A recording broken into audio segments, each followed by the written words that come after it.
Les parties du jeu travaillées aux entraînements, on l'a bien élaboré, mais en termes de concentration, c'était pas ça.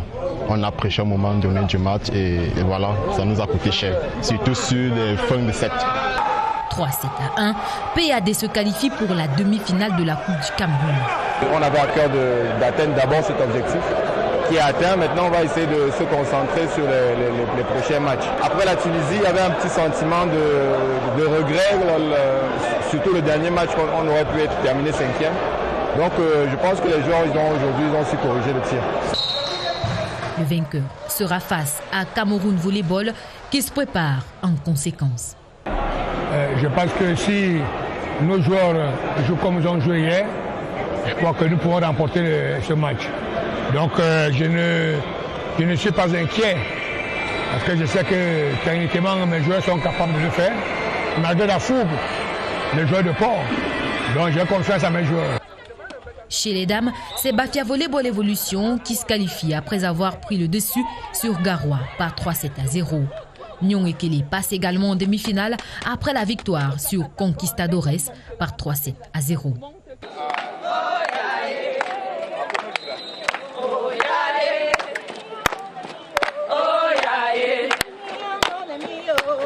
Les autres qualifiés chez les messieurs sont Notch Volleyball et Dynamique de Douala.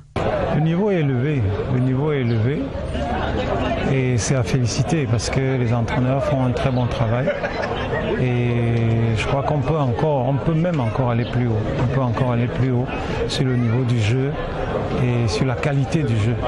Mais je crois que déjà, ce que nous avons vu cet après-midi, c'est un très grand match d'un très très bon niveau. Et on a senti des jeunes qui en voulaient vraiment. Donc globalement, je suis véritablement satisfait. Bon, je pense que pour ceux qui sont habitués au volleyball, nous n'avons pas encore atteint le niveau du volleyball camerounais dû au Covid. Et vous avez vu tout à l'heure pourquoi est-ce que PAD a pris le dessus sur l'équipe de BVE. Tout simplement parce que l'équipe de PAD s'est préparée depuis et ils sortent du championnat d'Afrique. C'est la raison pour laquelle ils ont dominé. Vous avez vu que c'était différent par rapport à d'autres équipes qui n'ont commencé les entraînements qu'il y a peut-être 2 semaines. Les entraînements se font pratiquement à huis clos. Bon, mais on n'a pas encore atteint le niveau du volleyball camerounais. Les demi-finales sont prévues le 5 juin 2021 au gymnase de l'École nationale supérieure des travaux publics.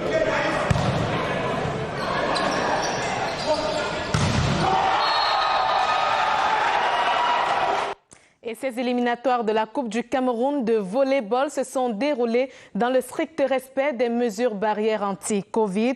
Pour limiter les risques de contamination, la fédération a décidé que la compétition se déroule à huis clos. Compétition sans spectateurs, déception chez les athlètes. Suzanne Claudefin.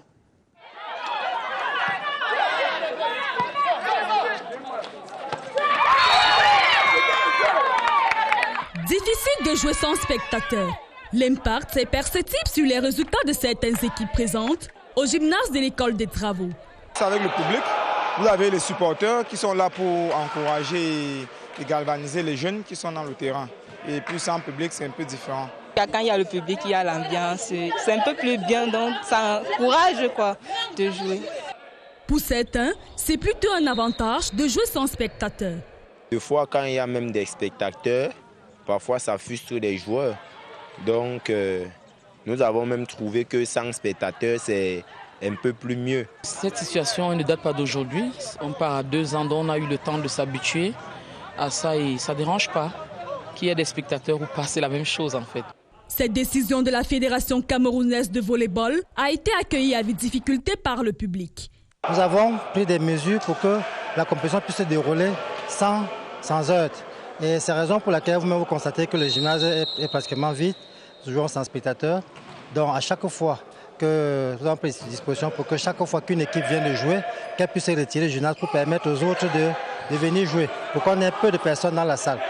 Malgré l'absence des supporters, les équipes restent concentrées sur l'objectif qui est de remporter la finale de la compétition. Parlons aujourd'hui de la fête de l'unité nationale, cette fois-ci dans le football. Les festivités marquant l'édition 2021 de la fête de l'unité au Cameroun se sont poursuivies le week-end dernier dans les communautés. Un match de gala a ainsi opposé au lieu-dit Nkolfoulou les jeunes d'Ongandi aux vétérans de ce village. Le film de cette rencontre placé sous le sceau du vivre ensemble, c'est avec James Kronjou. Les deux équipes rentrent sur le terrain gonflé à bloc. Le stade foutu après une grande pluie accueille toutefois les vétérans de Ntuisson et la jeunesse du village Ongandi. Personne parmi la poignée de spectateurs du jour ne vend cher la peau des Bleus. Les Blancs, la jeunesse sportive de Ongandi, a l'avantage des pronostics, mais sur les papiers. Sur le terrain, les choses l'attestent. Le premier but du fer de lance de la nation frappe les filets, le gardien adverse est pantois. Avec la population de... Excusez-moi. Bien sur ce score, les jeunes qui avaient la position de la balle se relèvent les bretelles dans leur vestiaire. Nous allons essayer d'être plus concrétisants parce que nous avons vu que la position de balle était de notre côté, mais nous sommes aperçus que nos ailiers étaient moins percutants. Donc nous allons un peu essayer d'être plus recentrés vers le milieu de terrain et fermer un peu plus la défense là. Et dire à nos attaquants d'être plus percutants sur les côtés et pouvoir concrétiser ce match pour pouvoir gagner ces vétérans qui sont un peu chambreurs. De l'autre côté, la vieille mamite attise ses secrets. Une tactique destructrice est élaborée. Et nous allons jouer toujours comme on a joué. On va jouer en 4-4-2 qui fait en sorte qu'on étouffe le milieu de terrain. Et quand on a les passes devant, on exploite pour marquer les buts. Le discours des vestiaires se traduit en fait à l'entame de la seconde période. La voix autorisée pour vous dire. C'est maintenant la voix autorisée. DJ, allons saluer d'abord ce but. Parce que je t'ai dit que mon équipe, c'est mon équipe. Si jeunesse savait, l'édition 2021 de la fête de l'unité célébrée en football finalement est une belle initiative. Il fallait organiser ça par rapport à la fête de 20 mai quoi. Donc, et penser au patriarche, c'est par rapport à ça qu'on a organisé ce match. Au nom des patriarches quoi. Donc c'est ça, c'est ce qu'on a pensé. Et pour qu'ensemble, on puisse avancer. Vous savez, le football est un peu mort au Cameroun. Donc, à base du football, c'est le football qui réunit tout, c'est le football qui fait tout au Cameroun, quoi. Le chef de l'État ne cesse de nous inculquer cette idée, surtout nous les jeunes. Il faudrait qu'on se regroupe. Et puis les jeunes d'Intuisson, pour tout ce que tu as à faire pour eux, on relaie tout ce que le chef de l'État dit sur le terrain. Ils ont été très contents. Ils ont donc préféré organiser, n'est-ce pas, ce match de gala pour d'abord dire merci au chef de l'État, merci à tous les patriarches et merci aux parrains. Les vainqueurs, les vétérans qui ont gagné par 3 buts à 1 applaudissent le projet.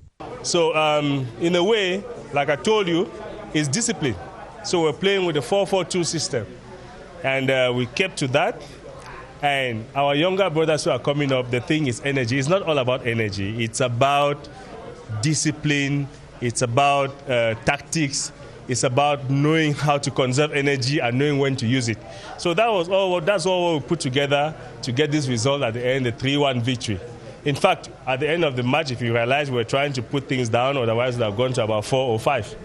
Le sport unit les cœurs. Le Cameroun, dans ses 475 442 km² de territoire, reste debout. La petite balle était également à l'honneur ce week-end à la faveur de la première édition de l'Open national de tennis. La compétition s'est tenue du 17 au 22 mai au Club France à Yaoundé. Blaise Cointy chez les hommes et Karine Mago chez les dames sont les grands vainqueurs. Le film de cette édition avec Robert Badjek. Encore un trophée de plus pour Blaise Cointy qui vient de remporter la toute première finale en simple messieurs de la première édition de l'Open national de tennis.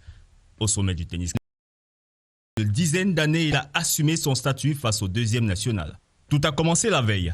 On était alors parti pour une rencontre épique, les deux joueurs visiblement en grande forme. Alors qu'on en est à un jeu partout dans la première manche, Dame Pluie s'invite à la fête. Les officiels décident logiquement de reporter la finale. Le lendemain, le soleil au zénith contraste avec la grisaille de la veille.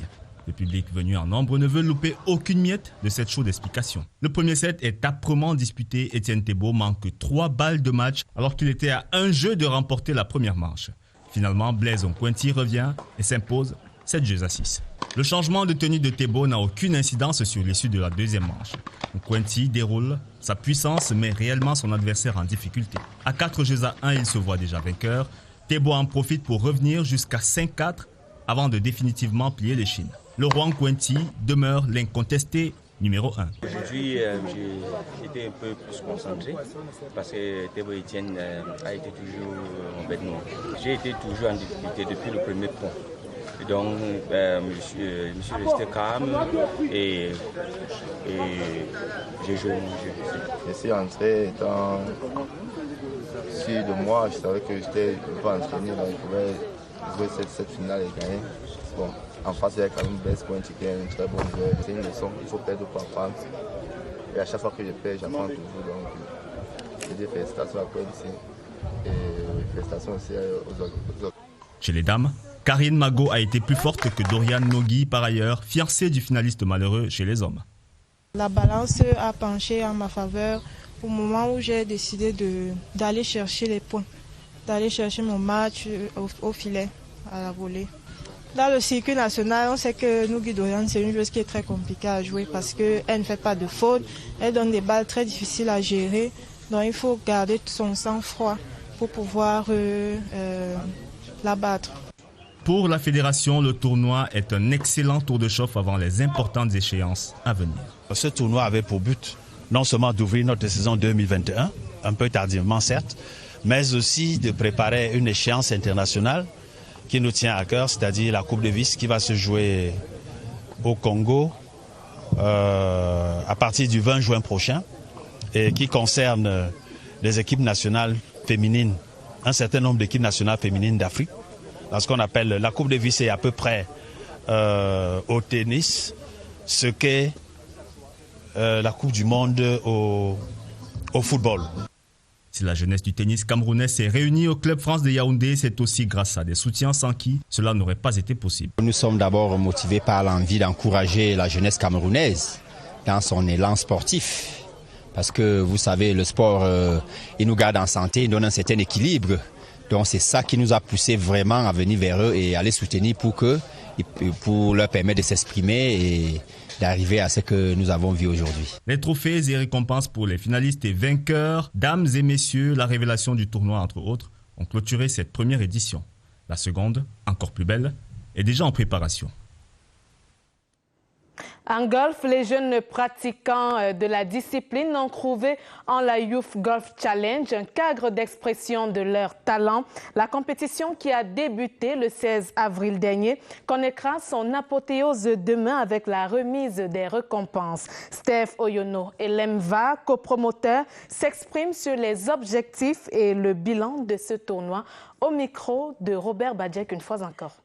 L'idée, en fait, c'était pendant le Covid de dire on va mettre une plateforme pour que les jeunes puissent pouvoir pratiquer le golf. Et c'était pas juste de pratiquer, c'était une pratique compétitive, mais pour que les jeunes respectent l'étiquette. Parce que le golf a ceci de très important, c'est qu'il y a le volet sportif, mais il y a des règles. La compétition s'est très bien déroulée. On a eu beaucoup d'émulation. Et dès le départ, le parrain a dit « je vais être plus que parrain, je veux que cette compétition se pérennise ». Et c'est comme ça qu'on est passé du Youth Golf Challenge au Inetum Golf Challenge, qui sera la saison 2 de notre concept. On a eu 31 participants. Donc, sur les 31 participants, on a eu 16 pros et 15 amateurs. Et il faut comprendre que ces amateurs ou ces pros avaient une possibilité à chaque tour, à chaque journée de faire de l'argent. Les golfeurs, les professionnels, ils jouent, ils gagnent de l'argent, mais les amateurs ne peuvent pas gagner de l'argent parce que c'est interdit. Donc quand un amateur se trouvait sur le tableau, il avait un équivalent d'un bon d'achat pour justement acheter du matériel, des gants, des balles ou des tirs. Donc cet objectif a été atteint parce qu'ils ont pu jouer de manière régulière, mais surtout on a eu des performances exceptionnelles. On a par exemple eu le premier, celui qui est en tête du tour, Monsieur Boula Michel, qui a joué 66. Il a joué moins 6. Moins 6 en dessous du par, c'est exceptionnel. On a 5 jeunes qui sont passés à un chiffre. Il faut comprendre qu'au golf, c'est un système de classement et de handicap. Et on commence à plus plus 50, et on finit à 0. Quand on est à 0, on devient professionnel. On a des médailles olympiques dans l'athlétisme, dans le football, dans la boxe. Pourquoi pas au golf?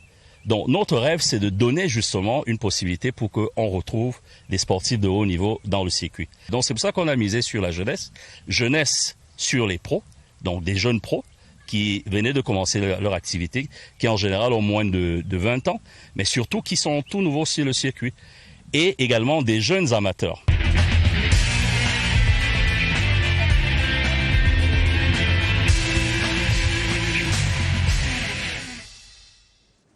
Vous l'avez compris, c'est l'instant du football local et à cet effet, Nestor Kamga est avec moi. Bonjour Nestor et bienvenue. Bonjour Rosalie Sofinke, amis sportifs, bonjour. Nous ouvrons avec l'actualité. 3 matchs du championnat national de football féminin se disputent ce lundi à Yaoundé et à Ebolova. Au stade municipal de Nkovos, FC Ebolova local sera aux prises avec Louvre Minprof dès 15h. C'est un match de la 14e journée du championnat national de football féminin. Rencontre très attendue par l'équipe locale, 5e au classement avec 21 points, qui veut intégrer le quatuor de tête du classement. FC Ebolova, pour cette rencontre, mise sur un jeu porté vers l'offensive. Je vous propose à cet effet de suivre Rian Como, son entraîneur.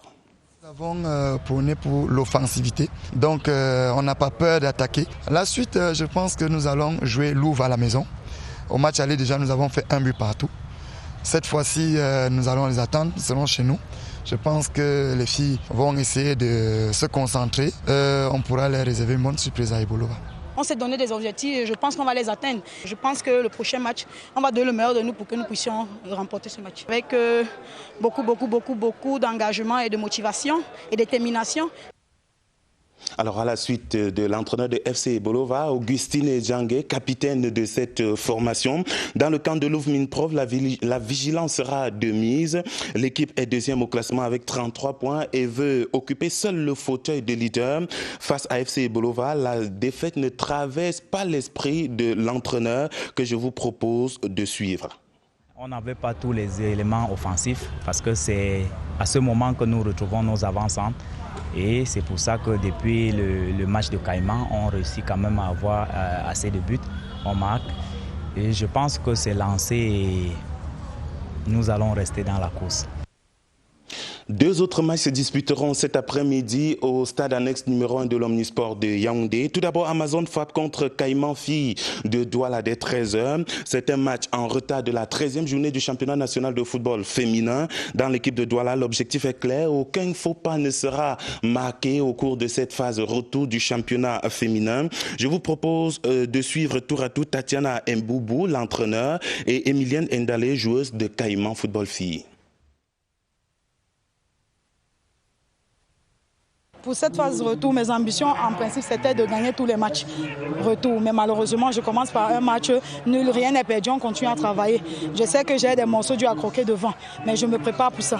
On se prépare déjà dans la tête, on sait que la deuxième journée, c'est contre FAP, et les filles ont ça en tête. Vu le premier match, en fonction du premier match, on va encore travailler plus pour pouvoir gagner FAP. Nous nous sommes préparés pour Canon. Déjà, la phase aller n'était pas facile pour nous, donc nous nous sommes préparés vraiment avec un moral très haut pour effectuer les 10 autres matchs dans FAP. Nous sommes prêts pour jouer contre FAP. Toujours au stade annexe numéro 1 de l'Omnisport de Yaoundé cet après-midi, Canon Football Filles recevra Renaissance Women de Guidem. C'est un match avancé de la 20e journée du championnat national de football féminin. Renaissance est avant-dernier au classement avec 7 points et sort d'une cuisante défaite d'un but contre 12 face à Awa FC. Au sein de cette équipe, l'on est conscient des difficultés existentielles et souhaite toutefois sortir la tête de l'eau. Je vous propose de suivre une attitude de certaines joueuses de cette formation. We are going to prepare better for the next games ahead. Yes, we just have to prepare better. That's the only thing that can help us so far. Yes, so we just need to work harder. My ambition personally is like I want to make it. I want to make it in football so far. Yes, I want to make it. I dream to play football far. I dream to go far. Nous, on a un problème de travail collectif. On est trop dispersés. Puisque c'est aujourd'hui que d'autres sont arrivés ce matin et d'autres sont arrivés hier sortant du Nord. Bon, nous, on était peut-être 5 ici à Yaoundé. C'est ça qui nous dérange. À chaque fois qu'il y a une trêve, c'est la même chose contre le FAP. À chaque fois qu'il y a une trêve, on est dispersés. On vient à Jouji.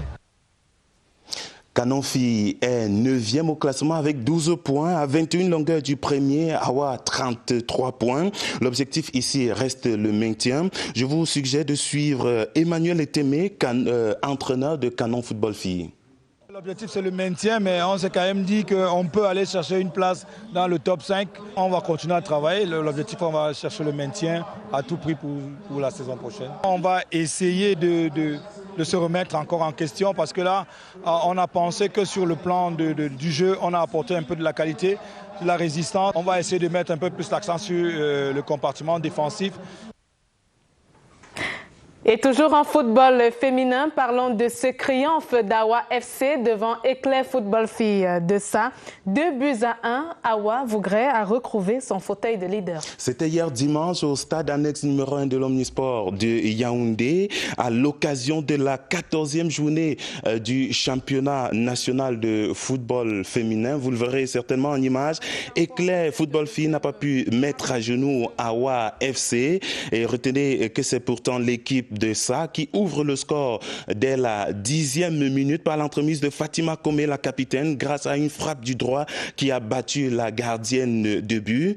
Mené 1-0, les joueuses du coach Hassan Ibrahim vont multiplier les occasions de but non concluantes.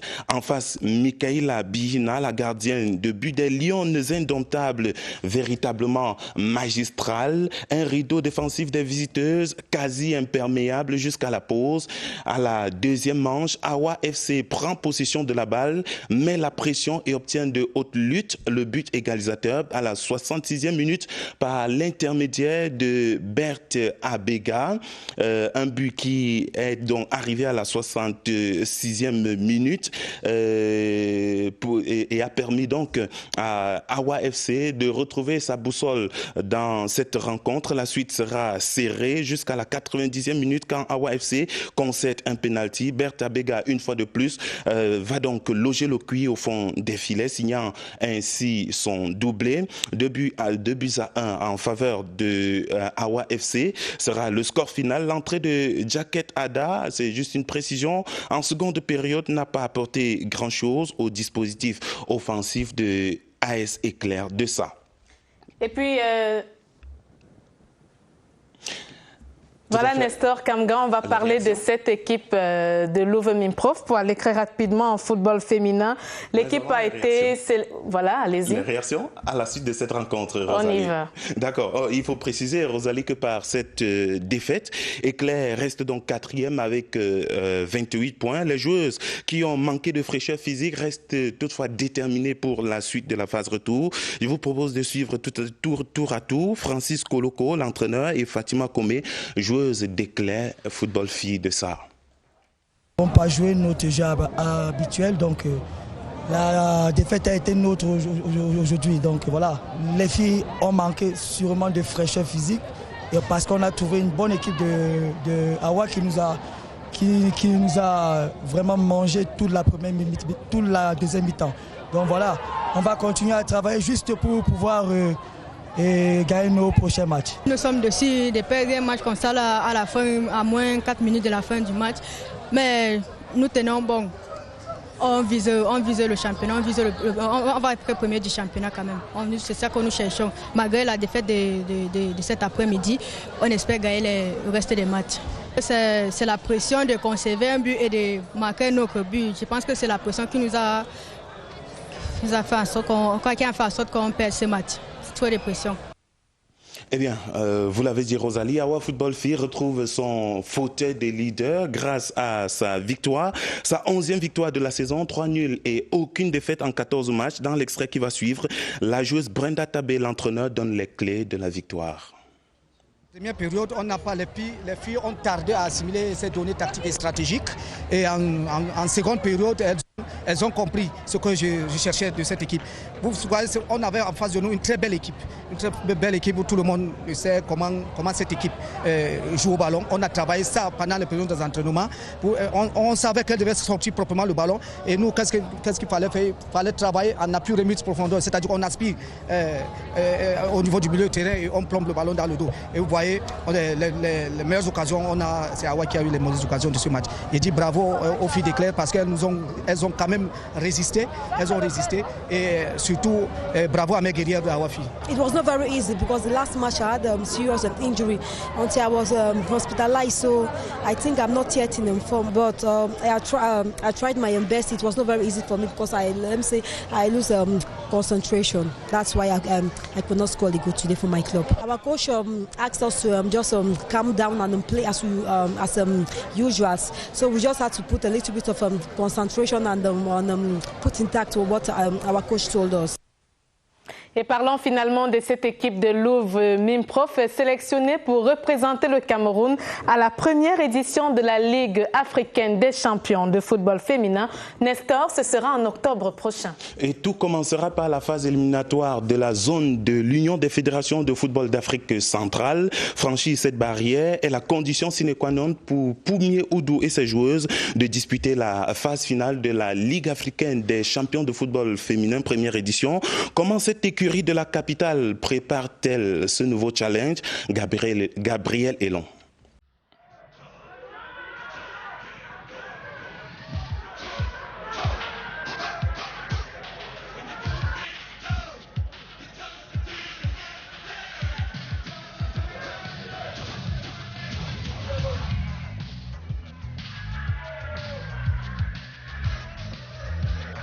La nouvelle tombe-t-elle une récompense? Mérite d'une brillante performance. Louvre Minprof est l'équipe féminine en D1 chargée de défendre les couleurs nationales lors de la première édition de la Champions League féminine africaine en octobre prochain. Louvre, c'est le champion en titre, c'est le tenant en titre. Et on représentera le Cameroun à la première édition de la Champions League. Nous sommes déjà en train de voir dans quelle mesure nous pouvons aborder cette compétition. C'est toute une autre compétition avec des enjeux différents. Donc nous sommes en train déjà sur le plan mental, on est en train de préparer progressivement ces enfants à cette compétition. Mais pour nous, pour l'instant, nous restons d'abord sur la conquête du championnat parce que l'objectif, ça reste d'abord le championnat. Nous pensons déjà à la Champions League qui est là. On a quelques dates qui circulent pour l'enregistrement des Jeux. On est en train de le faire sur le plan administratif. Mais pour l'instant, ce qui intéresse les Louvres, c'est d'abord le championnat. C'est que du bonheur. Et en tant qu'athlète, c'est important d'avoir toujours de nouveaux défis, de nouveaux challenges. Et ça nous donne vraiment de bosser dur. Et c'est dire que bon, on est meilleur au Cameroun. Maintenant, à l'échelle internationale, il est temps de montrer qui on est et d'honorer notre pays. C'était vraiment quelque chose de bien pour nous. Et maintenant, on se prépare vraiment dur pour ça. Pour atteindre les cimes de la phase finale de ce premier jet de la Coupe africaine de football féminin, Charlène Meillon et ses coéquipières doivent franchir les barrières des éliminatoires de la zone Unifac prévues au mois de juillet prochain. Louvre, c'est une grande équipe. Ça fait un bon bout que nous sommes au courant de cette situation. Nous sommes en train de nous préparer sereinement. Nous espérons que d'ici là, avec toute l'organisation que le Louvre a, on sait que Madame le ministre ne peut pas laisser cette occasion passer. Donc pour nous, nous n'avons pas de crainte. Nous avons déjà pris quelques mesures au niveau de certains éléments.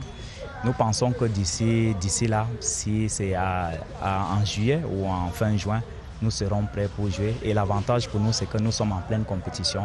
Donc nous n'avons pas de soucis à nous faire sur ce côté-là. Nous allons être prêts. Oui, c'est un nouveau challenge pour nous. Donc on se doit de tout faire pour défendre les couleurs.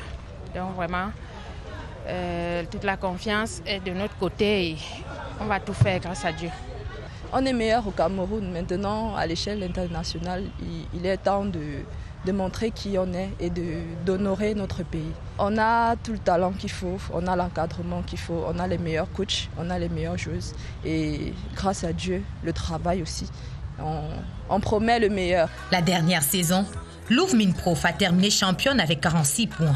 En 18 rencontres, les pouliches de Oudou Poumie enregistrent 15 victoires, 1 nul et 2 défaites. Cette saison encore, les performances de Louvre Minprof augurent des lendemains meilleurs.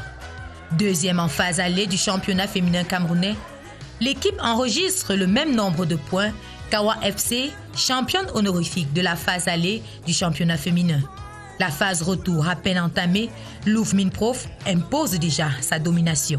Illustration avec la déculottée infligée à Renaissance Women de Guidère, 12 buts contre 1 lors de sa dernière sortie. Merci à Gabriel Elan. C'était là l'essentiel de l'actualité du football local au Cameroun ce matin. Nestor Kamga, merci pour toutes ces informations. Je t'en prie, Rosalie. Demain, vous nous reviendrez avec cette information sur Jacquette Ada qui a déposé ses valises à Éclair de ça. C'est un rendez-vous. Mesdames, Messieurs, la suite est avec Insight.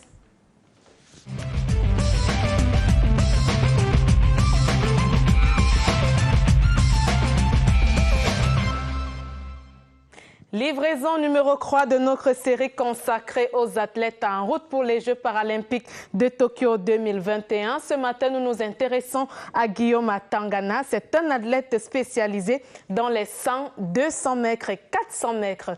Évariste Yenga nous parle de cet athlète. Son milieu de vie est des plus modestes. Une chambre individuelle au quartier Kondengui, à Yaoundé. Guillaume Atangana a emménagé ici en 2012 pour ouvrir le chapitre de sa vie autonome. Mais sa mère inquiète avait collé un tuteur au malvoyant qu'il était déjà. J'ai commencé ici, j'étais avec ma grande sœur. Elle n'en croyait pas que je pouvais un non-voyant qui restait seul dans une chambre. Elle ne voyait pas ça. Au fur et à mesure, je me suis adapté. Elle est partie dire à la maman que non, je peux m'en sortir. La vue, il l'a perdue en 2006. En cause, une prescription médicale maladroite. Je ne suis pas né étant non-voyant ou malvoyant. Papa était infirmier-chef. Il m'a donné le Fansida pour éviter certaines maladies, sans savoir que moi j'étais allergique à ça. Et ça attaquait le système nerveux qui est les yeux. L'élève de classe de première aura du mal à s'intégrer en milieu scolaire. Quand peut-être une personne essaie un peu de se moquer de ton handicap, non, c'est pas bon, ça choque un peu. Moi, j'étais souvent, dès le départ avant, j'étais souvent prêt à partir aux mains avec mes amis qui essayaient un peu de me parler de ma vision, parce que là-bas, non, je n'aimais pas. Je trouvais que non, c'était fini pour moi comme ça, que je ne voyais pas, ils ne savaient pas quoi ils devaient faire, rester enfermé dans la chambre, ce qui faisait en sorte que quand je sors, au milieu de mes amis, tout le monde essaie un peu de dire ouais, l'aveugle, là, tout ça. Non, moi ça n'allait pas dans ma tête, parfois il pleurait. Triste réalité, Guillaume a perdu la vue à 100% œil droit et 95% rétine gauche. Mais le jeune homme, très vite, a pris ses repères. Le sport va le sortir de la chambre noire et l'imposer parmi les meilleurs. Nous préparions les mondiaux de Berlin. Et puis on m'amène un enfant.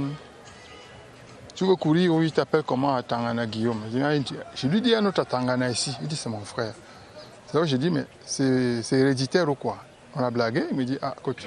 Je dis bon, on va essayer et on verra ce que tu pourras nous produire.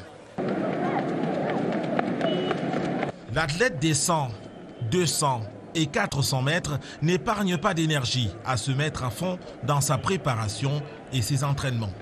Je dois fournir des efforts supplémentaires parce que je ne dois pas me lamenter sur mon sort du fait que je suis handicapé. Donc je dois toujours être au même pied d'égalité que les autres. Il est assisté d'un tuteur, un autre lui. Je m'intègre dans son système à tous les niveaux.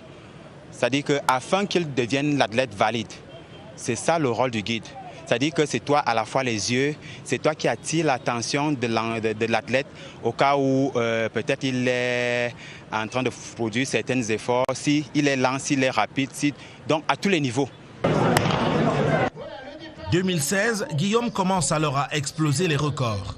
Double médaillé d'or au Dixiade, les Jeux nationaux. Médaillé de bronze au meeting international de Dubaï. Double médaillé d'or 100 et 200 mètres T11 à Marrakech au Maroc en 2017 et médaillé de bronze aux 400 mètres. Le président de la République lui décernera une distinction. Dès mon retour de Dubaï, j'ai été reçu par le président de la République qui m'a été décoré chevalier de l'ordre de la valeur. Et à plus de ça, j'ai continué 2018, j'ai raté Dubaï, championnat du monde, j'étais à qualifier. En Tunisie, cette année, Guillaume Atangana a obtenu sa qualification pour les Jeux paralympiques de Tokyo 2020. Là-bas, il rêve d'honorer son pays. Justement, mon objectif actuellement, c'est de réaliser ma plus belle performance pour pouvoir être au podium aux Jeux paralympiques. Guillaume est malvoyant, mais il voit son avenir en grand Le succès à Tokyo, le déficient visuel le prépare déjà. En cas de médaille, ce sera la première aux Jeux paralympiques. Nous aurons notre série numéro 4 certainement demain. C'est l'heure à présent de l'actualité internationale et Robert Badjek est déjà là. Bonjour Robert. Bonjour Rosalie, bonjour à tous. Nous allons dérouler le tout juste après cette transition.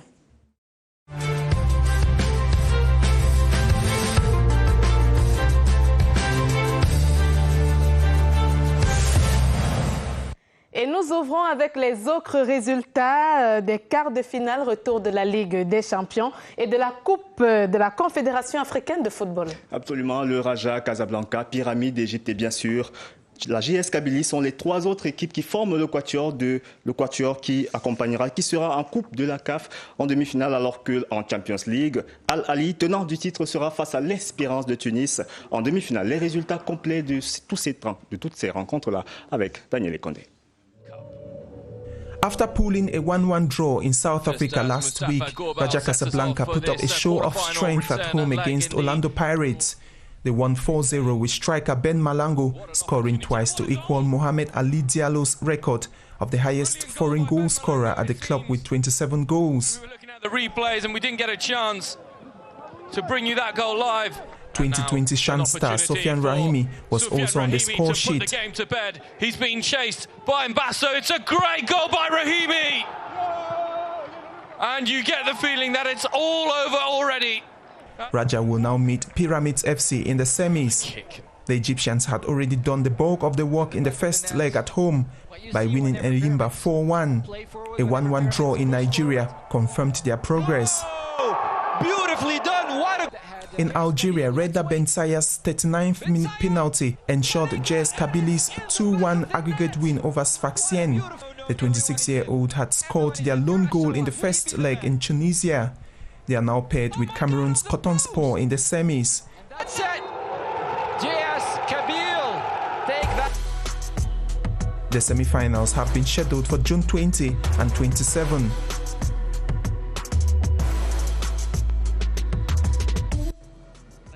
The CAF Champions League quarterfinals rounded off in a dramatic fashion this weekend. Tanzanian Bulldozers Simba Sports Club failed to overturn their 4-0 deficit when they faced Kaizer Chiefs at home on Saturday. They needed 5 goals to win, but only succeeded to score 3 against the South Africans. Chiefs are now bracing up to face Wydad Casablanca. The Moroccans won MC Alger 2-1 over 2 legs.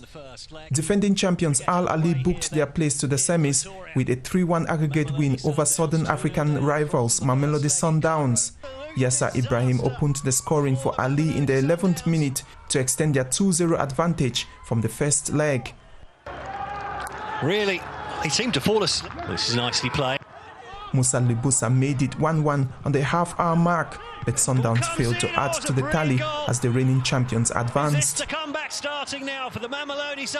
They will now face Esperance of Tunis, who fought from 2-0 down in the first leg to 2-0 up in the second and eventually won on penalties.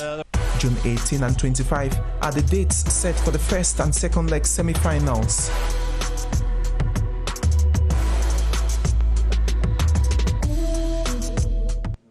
Et fin du suspense en Liga espagnole, l'Atlético de Madrid est champion devant le Real et le Barça.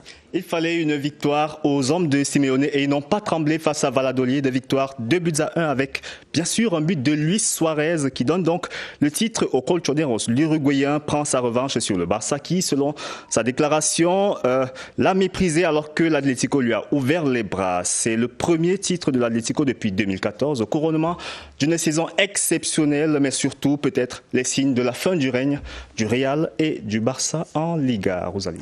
Nestor Robert Badjek, voilà, fin du suspense également en France avec Lille qui remporte le titre au détriment du Paris Saint-Germain. Oui, pour la 4e fois de son histoire, Lille est champion de France et c'est peut-être incroyable, mais oui, Lille est champion de France devant le Paris Saint-Germain. Il leur fallait également une victoire face à Angers lors de la 38e journée et ils l'ont obtenu, pas de problème pour eux, victoire 2-1 qui leur adjuge le titre au nez et à la barbe du Paris Saint-Germain qui se consolera avec le trophée de la Coupe de France. Titre mérité donc pour le LOSC qui a résisté à la pression du Paris Saint-Germain alors qu'un seul petit point séparait les deux équipes.